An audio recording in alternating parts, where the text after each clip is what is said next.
কোচবিহারের খাগড়াবাড়িতে বিরোধী দলনেতা শুভেন্দু অধিকারীর উপর হামলার প্রতিবাদে উত্তপ্ত হয়ে উঠল নদিয়া। সোমবার নদিয়ার কৃষ্ণনগর কোতোয়ালি থানার সামনে বিক্ষোভে ফেটে পড়েন বিজেপি কর্মীরা। জেলা বিজেপির উত্তর সংগঠনের পক্ষ থেকে আয়োজিত এই কর্মসূচিতে প্রথমে থানার সামনে বসে অবস্থান বিক্ষোভ করেন বিজেপি কর্মীরা। পরে রাস্তার উপর টায়ার জ্বালিয়ে বিক্ষোভে সামিল হন তারা।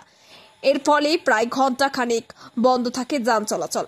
সাধারণ মানুষ ও যাত্রীরা চরম ভোগান্তির মুখে পড়েন। বিজেপির নেতৃত্বের দাবি, শুভেন্দু অধিকারীর উপর পরিকল্পিতভাবে হামলা চালানো হয়েছে এবং এর পিছনে শাসক দলের মদত রয়েছে। এর ওই প্রতিবাদে রাজ্যের সর্বত্র পথে নামছে বিজেপি। কর্মসূচির উপরে বারে বারে আঘাত হানছে, আমরা এর তীব্র বিরোধিতা করছি। অনেক বছর ধরে আমার পছন্দের গয়না সঞ্চয় করেছি, এবার দেব আমার প্রিয় মানুষ। না, it's yours. Now it is yours. আমার পছন্দের গয়না আজ থেকে Sohan, pure and precious Orient Jewellers. Social মিডিয়ায় দেখেছেন এবং শুনেছেন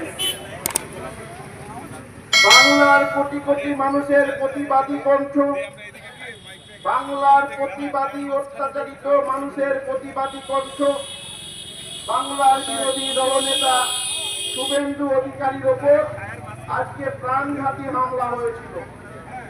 বাংলার কোটি কোটি অত্যাচারিত মানুষের আশীর্বাদে আজকে প্রাণে বেঁচে গিয়েছে। রাজপথে জনতা পার্টির নেতৃত্ব এবং অপোজিশন লিডার মাননীয় শুভেন্দু অধিকারী মহাশয়ের যে উপর যে হামলা, সেই হামলার প্রতিবাদে আজকে আমাদের এই বিক্ষোভ কর্মসূচি। পুলিশ থাকা সত্ত্বেও পুলিশের সামনে তৃণমূলের হারমাত বাহিনী চক্রান্ত করে আজকে আমাদের বিরোধী দলনেতার উপর হামলা করছে। আজকে পশ্চিমবঙ্গের যিনি বিরোধী দলনেতা, মুখ্যমন্ত্রীর পরে ওনার স্থান, আজকে সেই রকম ব্যক্তি যদি আজকে আক্রান্ত হয়, তাহলে সাধারণ মানুষের আজকে জীবনযাত্রা কোন জায়গায় গেছে, তাদের নিরাপত্তা কোন জায়গায় গেছে।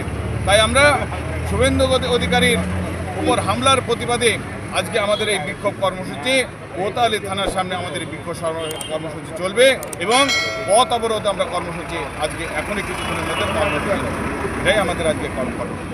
ডেপুটেশন দিচ্ছি, আজকে ডেপুটেশন নয়, আমাদের একটাই কাজ হবে, সেটা হচ্ছে পথ অবরোধ এবং বিক্ষোভ কর্মসূচি। আমি অর্জুন বিশ্বাস, নদিয়া উত্তর সাংগঠনিক জেলার বিজেপি সভাপতি। অধরের মিষ্টি মানেই মন মাতানো স্বাদের সম্ভার। 1902 সালে যাত্রা শুরু করেন অধর চন্দ্র দাস। তিনি সৃষ্টি করেন সরভাজা, সরপুরিয়ার মতো এমন মিষ্টান্ন যা পাল্টে দেয় বাঙালির রসনার ইতিহাস। সরপুরিয়া, সরভাজার জনপ্রিয়তা আজ প্রশ্নাতীত। অনলাইনে অর্ডার নিয়ে পছন্দের মিষ্টি পাঠানো হয় সারা ভারতবর্ষে। এছাড়াও যে কোনো অনুষ্ঠানের অর্ডার নেওয়া হয়। আমাদের ঠিকানা অধর চন্দ্র দাস অ্যান্ড সন্স, নেদিরপাড়া, কৃষ্ণনগর, নদিয়া। যদি এখনও আমাদের খবরের দর্পণ চ্যানেলটি সাবস্ক্রাইব না করে থাকেন, তাহলে এখনই সাবস্ক্রাইব করুন, সঙ্গে বেল বাটনটি ক্লিক করুন আর পেয়ে যান সব খবরের দ্রুত ভিডিও আপডেট।